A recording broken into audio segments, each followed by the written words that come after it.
புதிய குடும்ப அட்டை கோரி விண்ணப்பித்தவர்களுக்கு முதலமைச்சர் செல்வி ஜெயலலிதா உத்தரவுப்படி 2 மாதங்களில் புதிய குடும்ப அட்டைகள் வழங்கப்படுவதாக சட்டப்பேரவையில் அரசு தரப்பில் தெரிவிக்கப்பட்டது.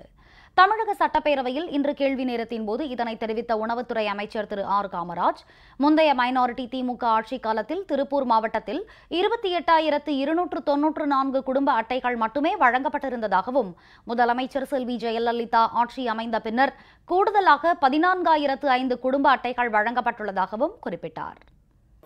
குடும்ப அட்டையை பொறுத்தவரை மாண்புமிகு புரட்சித்தலைவர் அம்மா அவர்கள் 60 நாட்களுக்குள்ளாக குடும்ப அட்டை விண்ணப்பித்தவர்களுக்கெல்லாம் குடும்ப அட்டையை கொடுக்க வேண்டும் என உத்தரவிட்டுள்ளார்கள். திருப்பூரில் அப்பொழுது புழக்கத்தில் இருந்த குடும்ப அட்டைகளுடைய எண்ணிக்கை 28,294. அம்மா அவர் ஆட்சிக்கு வந்ததற்கு பின்னாலே கொடுக்கப்பட்ட அட்டைகள் 14,005. 28,294 அட்டைகள் புழக்கத்தில் இருந்த மாவட்டத்தில் மாண்புமிகு புரட்சித்தலைவர் அம்மா அவர் ஆட்சிக்கு வந்ததற்கு பின்னால் 14,005 குடும்ப அட்டைகள் கொடுக்கப்பட்டிருக்கிறது என்பதனையும் தெரிவித்துக் கொள்கிறேன். முதலமைச்சர் செல்வி ஜெயலலிதா சிந்தனையில் உதித்த புதிய சிற்றுந்து திட்டம் சென்னையில் தொடங்கப்பட்டது என்றும், இத்திட்டத்தின் கீழ் 100 சிற்றுந்துகள் இயக்கப்படுவதாகவும், நாள் ஒன்றுக்கு சராசரியாக 775 பேர் ஒவ்வொரு பேருந்திலும் பயணிப்பதாகவும், இத்திட்டம் நடைமுறைக்கு வந்ததிலிருந்து இதுவரை 16,36,00,000 ரூபாய் வருவாய் ஈட்டப்பட்டுள்ளதாகவும் கேள்வி ஒன்றுக்கு பதிலளித்த போக்குவரத்துத்துறை அமைச்சர் திரு வி செந்தில் பாலாஜி தெரிவித்தார். மக்கள் எளிதாக தங்களுடைய பயணங்களை மேற்கொள்வதற்காக தமிழக அரசினுடைய வரலாற்றில் முதல் முறையாக மாண்புமிகு முதலமைச்சர் புரட்சித் தலைவி அம்மா அவர்கள் 100 சிற்றுந்துகளை 2 நிகழ்ச்சிகளில் தொடங்கி வைத்திருக்கின்றார்கள் தங்களுடைய திருக்கரங்களால். அந்த 100 சிற்றுந்துகள் மூலம் இதுவரை கடந்த 15ஆம் தேதி வரை பயணித்த பயணியுடைய எண்ணிக்கை 1,58,88,532 பேர் இந்த 100 சிற்றுந்துகளில் மட்டும் பயணம் செய்துள்ளனர். வருவாய் 11,36,65,404 ரூபாய் வருவாயை ஈட்டியுள்ளன.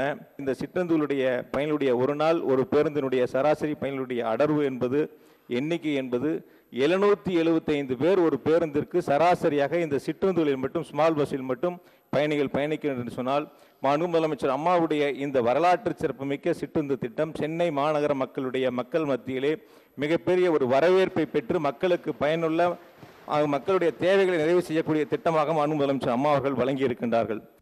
கடலூர் மாவட்டம் சேத்தியாத்தோப்பில் உள்ள பால் குளிரூட்டும் நிலையத்தை தேசிய மேலாண்மை வளர்ச்சி திட்டம் மூலம் 1,09,00,000 ரூபாய் செலவில் மேம்படுத்தும் பணி மேற்கொள்ளப்படவிருப்பதாக கேள்வி ஒன்றுக்கு பதிலளித்த பால்வளத்துறை அமைச்சர் திரு வி மூர்த்தி குறிப்பிட்டார்.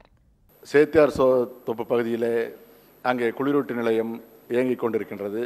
அந்த பகுதியிலே தேசிய வேளாண்மை வளர்ச்சி திட்டத்தின் கீழ் தேவையான இயந்திரங்கள் கொள்முதல் செய்யவும் 1,09,00,000 அதே போன்று ஒன்றியத்தினுடைய சொந்த நிதி ஆதார திட்டத்தின் மூலம் அந்த பகுதியை விரிவாக்கம் செய்வதற்காகவும் ஏற்பாடு செய்யப்பட்டிருக்கிறது.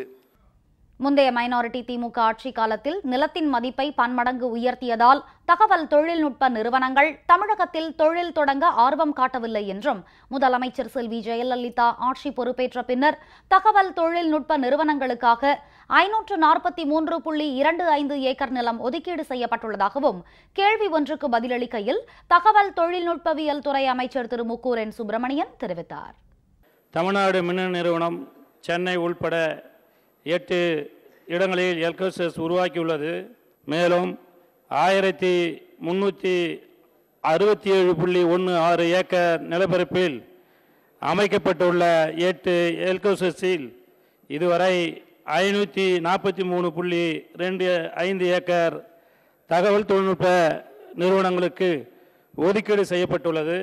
புற்றுநோயை தடுக்க தமிழகத்தில் 4 மண்டல புற்றுநோய் தடுப்பு ஆராய்ச்சி மையங்கள் ஏற்படுத்தப்பட்டுள்ளதாகவும், நாட்டிலேயே தமிழகத்தில்தான் ஆரம்ப சுகாதார நிலையங்கள் மற்றும் அரசு மருத்துவமனைகளில் புற்றுநோய் கண்டறிய 2,344 பிரத்யேக செவிலியர்கள் நியமிக்கப்பட்டுள்ளதாகவும் கேள்வி ஒன்றுக்கு பதிலளிக்கையில் மக்கள் நல்வாழ்வுத்துறை அமைச்சர் டாக்டர் சி விஜயபாஸ்கர் தெரிவித்தார்.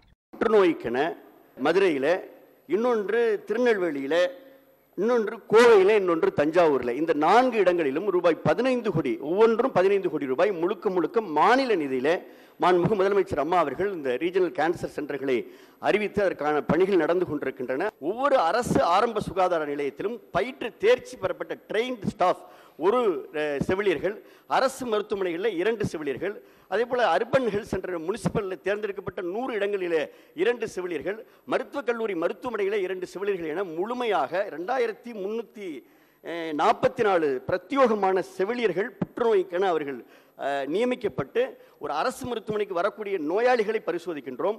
நோயாளிகளோடு வரக்கூடிய அட்டண்டர்களையும் பரிசோதனை செய்து மிக சிறப்பான முறையில் இந்த திட்டம் என்பது இந்தியாவிலேயே தமிழ்நாடு மாநிலத்திலே மட்டும்தான் இருக்கிறது, எந்த மாநிலத்திலும் கிடையாது.